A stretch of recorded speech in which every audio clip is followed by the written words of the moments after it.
કે ક્વેશ્ચનમાં આપણે કીધેલું છે એક દડાને ઉર્ધ્વ દિશામાં 20 મીટર પર સેકન્ડની ઝડપથી ફેંકવામાં આવે છે। એક દડાને ઉર્ધ્વ દિશામાં, ઉર્ધ્વ દિશા એટલે કે ઉપરની દિશામાં 20 મીટર પર સેકન્ડની ઝડપથી ફેંકવામાં આવે છે। આપણે ફેંકીએ છીએ, કેટલા ઝડપથી ફેંકીએ છીએ? 20 મીટર પર સેકન્ડની ઝડપથી ફેંકીએ છીએ। દડો જે બિંદુએથી ફેંકવામાં આવે છે તેની જમીનથી ઊંચાઈ 25 મીટર છે। તો આપણે એવી કન્ડિશન વિચારી શકીએ કે આ કોઈ બિલ્ડિંગ જેવું છે અથવા તો કોઈ ટેબલ જેવું છે। બિલ્ડિંગ આપણે વિચારી લઈએ આટલો, આની ઊંચાઈ આપણે વિચારી લો 25 મીટર છે, આની ઊંચાઈ 25 મીટર છે। હવે અહીંયાથી દડાને આપણે ફેંકીએ છીએ ઉપરની દિશામાં, અહીંયાથી દડાને ઉપરની દિશામાં ફેંકીએ છીએ। તો વિચારો, જુઓ આ પેનને હું ઉપરની દિશામાં ફેંકું છું, આ પેનને આપણે ઉપરની દિશામાં ફેંકીએ છીએ તો શું થાય છે? પાછી આવી જાય છે કે ઉપરના ઉપર જાય છે? જો પેનને આમ ફેંકીશું તો એ પેન ત્યાંથી પાછી આવી જશે।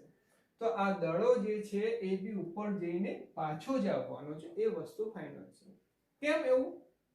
પૃથ્વીનું ગુરુત્વાકર્ષણ બળ।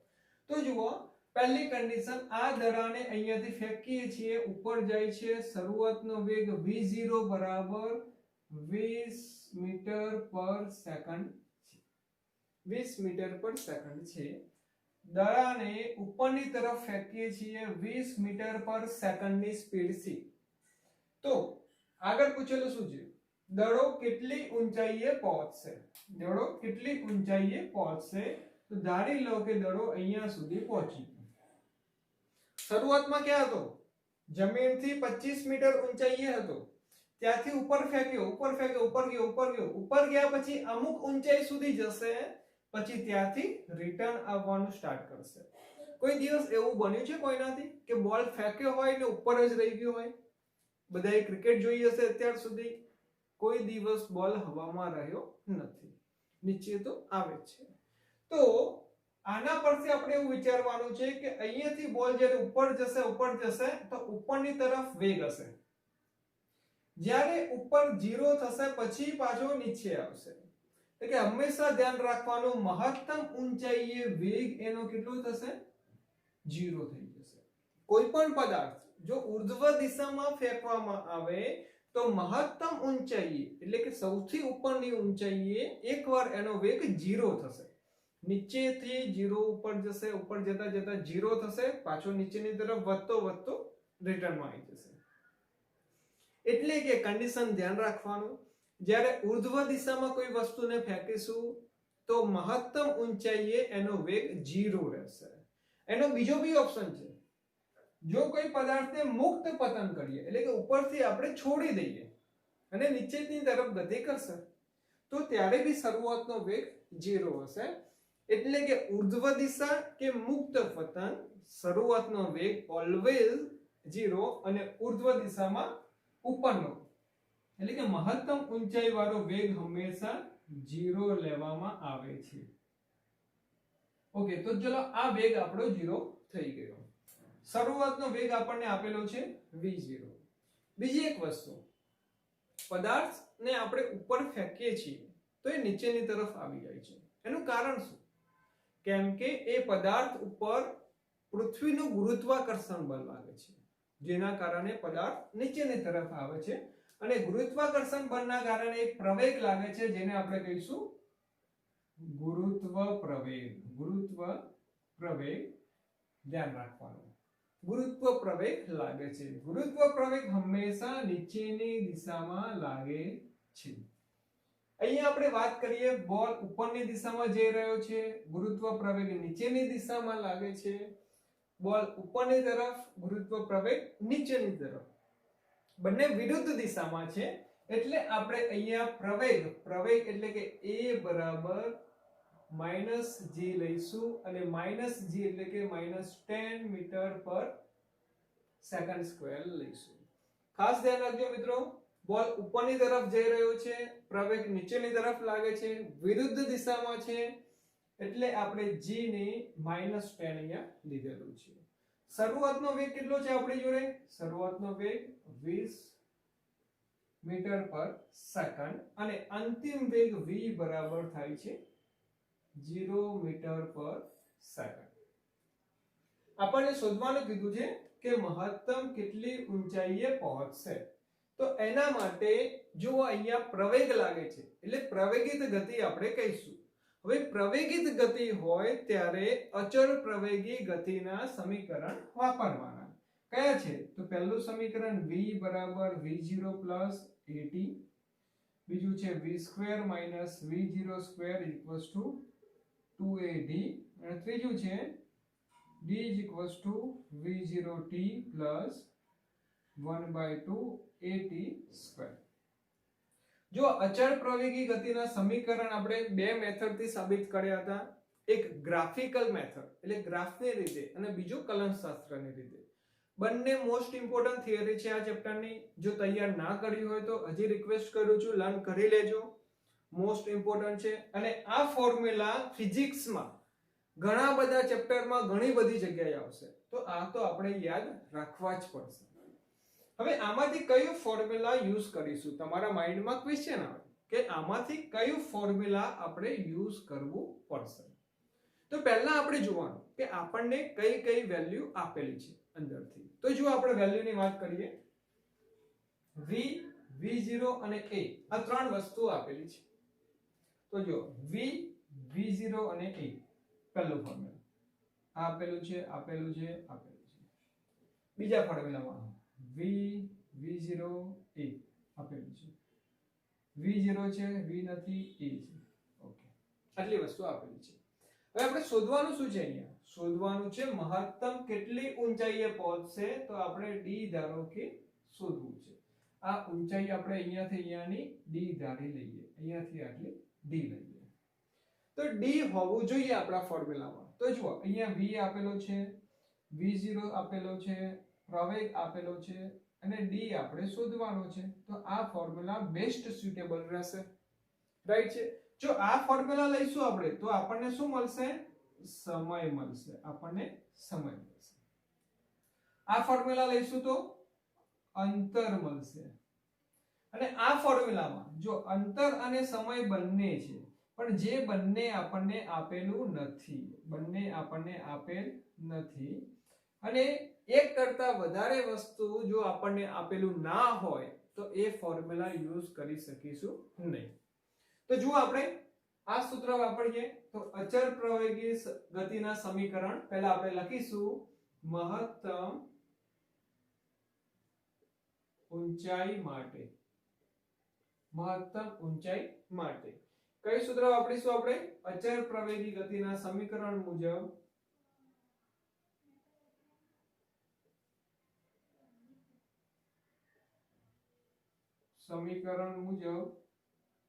v2 minus v0 square equals to 2a ની જગ્યાએ અહીંયા પ્રવેગ છે ને, જો આપણે સીધી રેખામાં ગતિ કરતા હોઈએ, સીધી રેખામાં આમ x અક્ષમાં, તો આપણે a લેવાનું.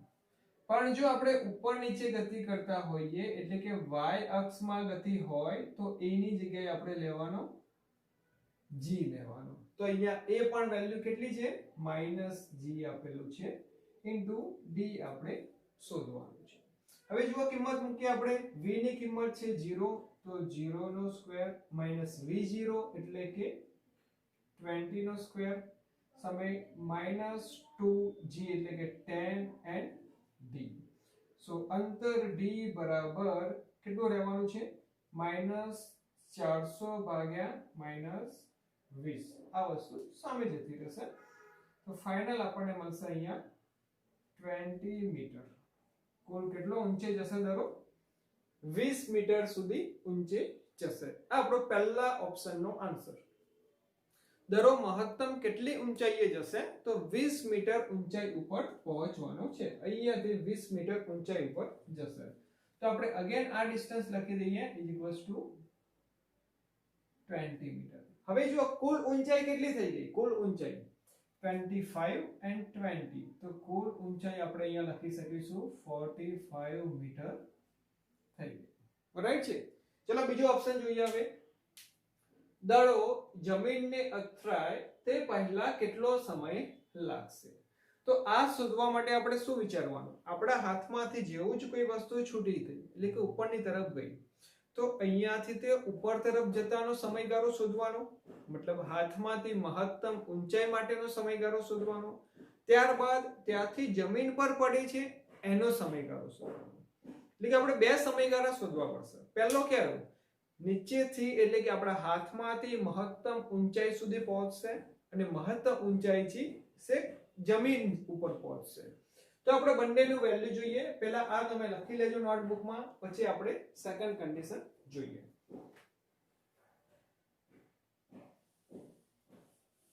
જો સેકન્ડમાં સમયગાળો શોધવાનો છે. તો પહેલા તો આપણે અહીંયાથી તે મહત્તમ સુધીનો સમયગાળો શોધીએ. તો કન્ડિશન આપણે અહીંયા લખીશું, મહત્તમ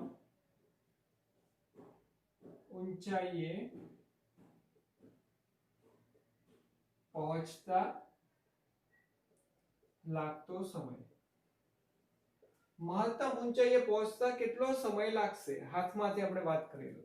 તો જો સમય માટે આપણે આ ફોર્મ્યુલા યુઝ કરીશું. તો આપણે ફોર્મ્યુલા લઈશું v v0 gt અને એ પણ કેવો માઈનસ v ની વેલ્યુ કેટલી છે 0, v0 કેટલો છે આપણી જોડે 20 માઈનસ g એટલે કે 10 into t. 10 t સામે આવી જશે તો t = 20 divided by 10 તો લખશે 2 સેકન્ડ સમયગાળો લાગશે.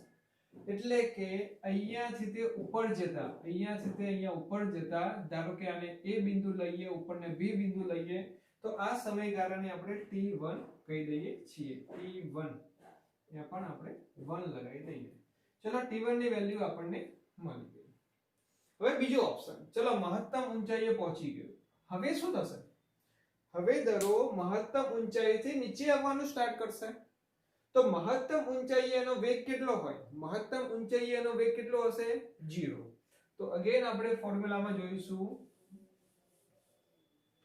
કે મહત્તમ ઊંચાઈ a થી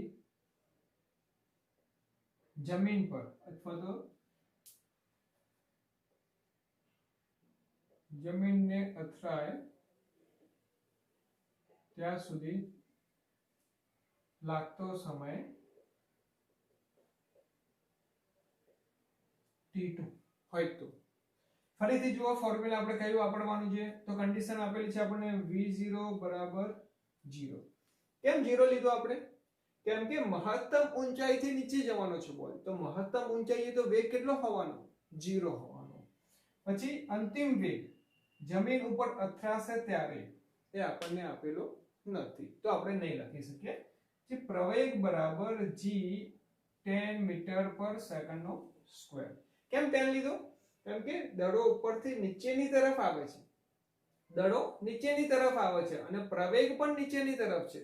બંને એક જ દિશામાં છે એટલે પ્લસ લીધો. અને કુલ અંતર આપણને આપેલું છે 25 અને 20 તો ટોટલ 45 મીટર છે. ફોર્મ્યુલા કયું વાપરીશું આપણે? તો જો આપણા જોડે ફોર્મ્યુલા કયા હતા? v = v0 + at v² - v02 = 2ad and d = v0t + 1/2 at². આપણને કેટલી વસ્તુ આપેલી છે? v0 a અને d આપેલી છે. તો v0 a આની અંદર d નથી, નહીં વાપરી શકાય. અહીંયા v0 a d આપેલો છે તો આપણને v મળશે, પણ v આપણે શોધવો નથી. આપણે તો શું શોધવો છે? સમયગાળો શોધવો છે. તો આ સૂત્ર આપણે વાપરીશું, જે જોઈએ આપણે. d = v0t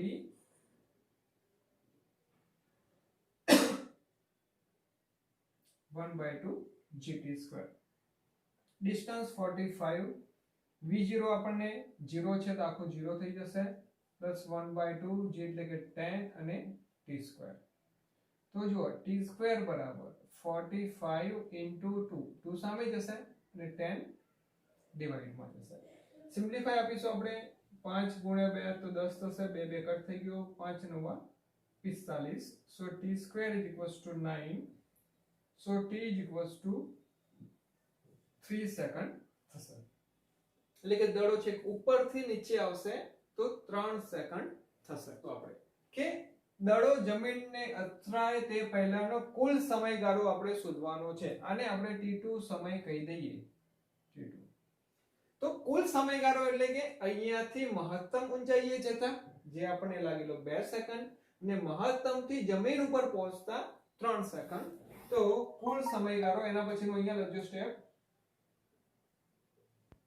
કુલ સમય બરાબર t1 plus t2. So 2 plus 3 5 second. છેલ્લે તમારે એક લાઈન અહીંયા લખી દેવાની. આ જ વસ્તુ દડો જ્યારે જમીનને અથડાય છે તે પહેલા 5 સેકન્ડ લાગે છે. એ સેન્ટેન્સ તમારે લખવું કમ્પલસરી છે. ઓકે, મોસ્ટ ઇમ્પોર્ટન્ટ સમ હતો આ પણ ચેપ્ટરનો. પછી આપણે નેક્સ્ટ સમ જોઈએ.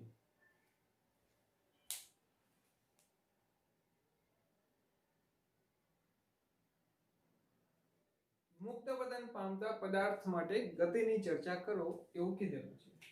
તો પહેલી વસ્તુ આપણે અચળ પ્રવેગી ગતિના સમીકરણ આપણને ખબર હોવા જોઈએ. અચળ પ્રવેગી ગતિના સમીકરણ કયા છે? તો પહેલો ફોર્મ્યુલા જુઓ, v v0 at. બીજું ફોર્મ્યુલા કયું છે? v square minus v0 square equals to 2ad. and ત્રીજો ફોર્મ્યુલા છે આપણી જોડે v is equals to v0t plus 1/2 at square. આ ત્રણ ફોર્મ્યુલા છે આપણી જોડે અચળ પ્રવેગી ગતિના.